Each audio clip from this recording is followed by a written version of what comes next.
सोने की चिड़िया। राजकुमार सीधा फाटक से किले में घुस गया। अंदर जाकर उसने देखा कि वहां के सभी नौकर चाकर सोए हुए थे।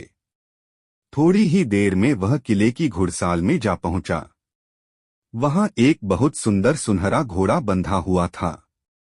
राजकुमार ने पास जाकर देखा कि वह घोड़ा सचमुच सोने का था। ऐसा सुंदर घोड़ा उसने सपने में भी नहीं देखा था। उसने आगे बढ़कर घोड़े को खोल लिया। जब वह बाहर निकलने लगा तो उसकी नजर एक कोने में पड़ी हुई सोने की जीन पर गई। यह जीन बहुत सुंदर थी और इसमें हीरे मोती जड़े हुए थे। उसके पास ही एक फटी पुरानी चमड़े की जीन पड़ी हुई थी। इतने सुंदर घोड़े पर पुराने चमड़े की जीन कसना राजकुमार को अच्छा नहीं लगा। उसने सोने की जीन उठा ली और घोड़े पर कसना शुरू किया। इतने में घोड़ा जोर से हिनहिना उठा। किले के नौकर चाकर जाग गए। थोड़ी ही देर में राजकुमार पकड़ लिया गया। राजकुमार को सिपाहियों ने हाथ बांधकर अपने राजा के सामने पेश किया। राजा ने सारी बातें सुनकर कहा, तुमने मेरे घोड़े को चुराने की कोशिश की है, इसलिए तुम्हें फांसी की सजा दी जाएगी। लेकिन अगर तुम मेरा एक काम कर दो तो मैं तुम्हें छोड़ सकता हूँ। यहाँ से कुछ ही दूर एक सोने का महल है और उसमें बहुत सुंदर राजकुमारी रहती है। अगर तुम अपनी जान बचाना चाहते हो तो उस राजकुमारी को मेरे पास ले आओ। तुम्हें इनाम में यह सोने का घोड़ा दे दूंगा। बेचारा राजकुमार, वह फिर से एक नई मुसीबत में फंस गया। उसे मजबूर होकर राजा की शर्त माननी पड़ी। अब वह सोने के महल की खोज में निकला। कुछ दूर चलने पर फिर उसे वह लोमड़ी मिली। पता नहीं कैसे लोमड़ी को सारी बातें मालूम हो गई थीं। वह बोली, देखो तुमने इस बार भी मेरी बात नहीं मानी। मेरी बात मान जाते तो यह नई मुसीबत तुम्हारे गले नहीं पड़ती। खैर, मुझे तुम पर दया आ रही है। मैं तुम्हारी मदद करूंगी। चलो, मैं तुमको सोने के महल के पास पहुंचाए देती हूँ। तुम महल के बाहर ही कहीं पीछे छिपे रहना। जब उसमें से शाम को राजकुमारी तालाब में नहाने के लिए बाहर आए तो तुम आगे बढ़कर उसका हाथ पकड़ लेना। जैसे ही तुम उसको छूओगे, राजकुमारी तुम्हारे साथ आने के लिए राजी हो जाएगी। लेकिन एक बात याद रखना, तुम उसको वहां से अपने साथ ले आना। उसे वापस महल में मत जाने देना। वह तुमसे कहेगी कि मैं अभी अपने माता पिता से मिलकर आती हूँ। लेकिन तुम उसकी बातों में मत आना, वरना फिर मुसीबत में फंस जाओगे। यह कहकर लोमड़ी ने फिर से अपनी पूंछ फैला दी और राजकुमार उस पर बैठ गया। देखते देखते लोमड़ी हवा में उड़ती हुई कुछ देर बाद सोने के महल के पास जा पहुंची। महल के पास पहुंचते ही राजकुमार एक पेड़ की आड़ में छिपकर बैठ गया। शाम को जब राजकुमारी नहाने के लिए किले से बाहर आई तो राजकुमार ने हिम्मत करके आगे बढ़कर उसका हाथ पकड़ लिया।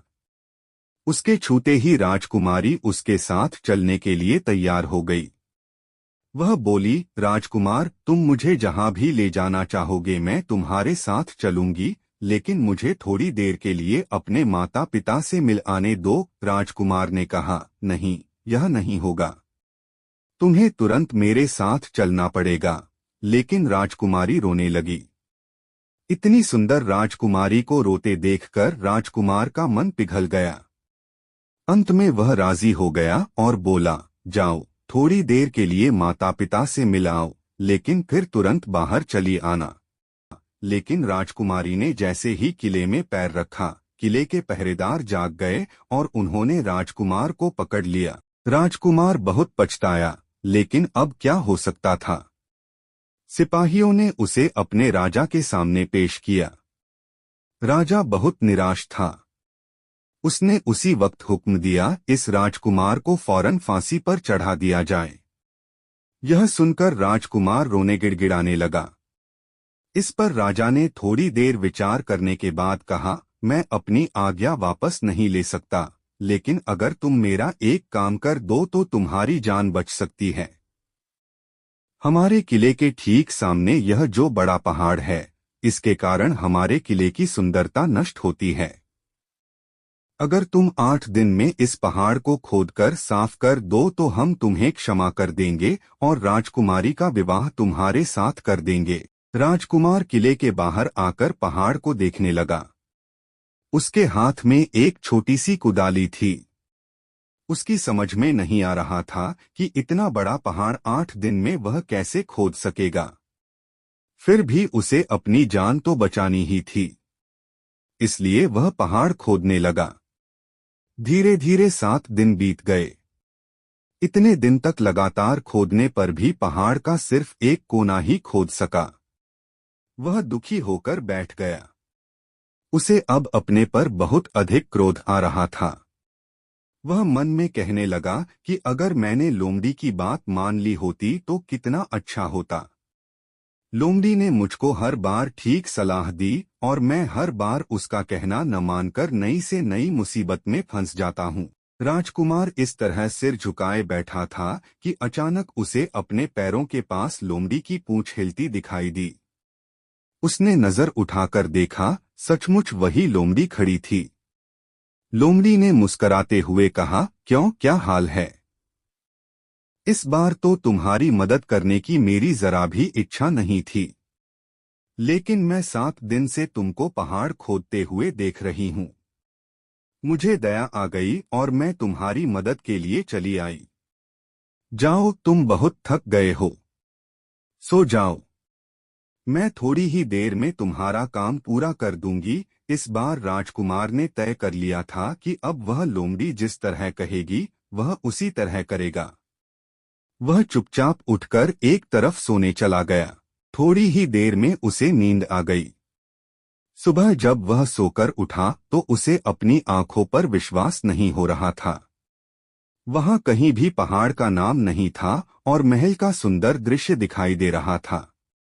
राजकुमार सीधा राजा के पास पहुंचा।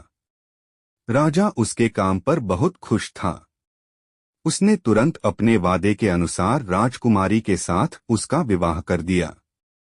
जब राजकुमार उस सुंदर राजकुमारी के साथ कुछ दूर चला तो उसे रास्ते में फिर वही लोमड़ी मिली। लोमड़ी बोली, बधाई हो राजकुमार। राजकुमारी के साथ तुम्हें देखकर मुझे बड़ी खुशी हो रही है, लेकिन अब तुम्हें सोने का घोड़ा और सोने की चिड़िया भी प्राप्त करनी चाहिए, क्योंकि वे दोनों चीजें तुम्हारे ही लायक हैं और तुम उन्हें आसानी से प्राप्त कर सकते हो। राजकुमार बोला, लेकिन भला मुझे सोने का घोड़ा और सोने की चिड़िया कैसे मिल सकती है? मैं तो इस राजकुमारी को भी उस राजा के लिए ले जा रहा हूँ। लोमड़ी ने कहा, नहीं, तुम ऐसा काम कभी मत करना। इस राजकुमारी के साथ तुम्हारा विवाह हुआ है और यह अब तुम्हारी ही है। अगर तुम मेरे कहने के अनुसार काम करो तो तुम्हें सोने का घोड़ा और सोने की चिड़िया भी मिल सकती है। तुम पहले इस राजकुमारी को लेकर सोने के घोड़े वाले राजा के पास जाओ। राजा खुश होकर तुमको सोने का घोड़ा दे देगा। तुम घोड़े पर सवार हो जाना और सवार होकर सबसे विदा लेना। राजकुमारी से तुम सबसे बाद में विदा लेना। जैसे ही तुम राजकुमारी के पास पहुंचो, तुम उसे हाथ से पकड़कर घोड़े के ऊपर खींच लेना और घोड़े को दौड़ा देना। सोने का घोड़ा इतना तेज दौड़ता है कि दुनिया का तेज से तेज घोड़ा भी उसकी बराबरी नहीं कर सकता। जाओ, तुम पहले इतना काम पूरा करो। इसके बाद आगे का काम मैं तुम्हें बाद में बताऊंगी। मैं तुम्हें वहां रास्ते में मिलूंगी।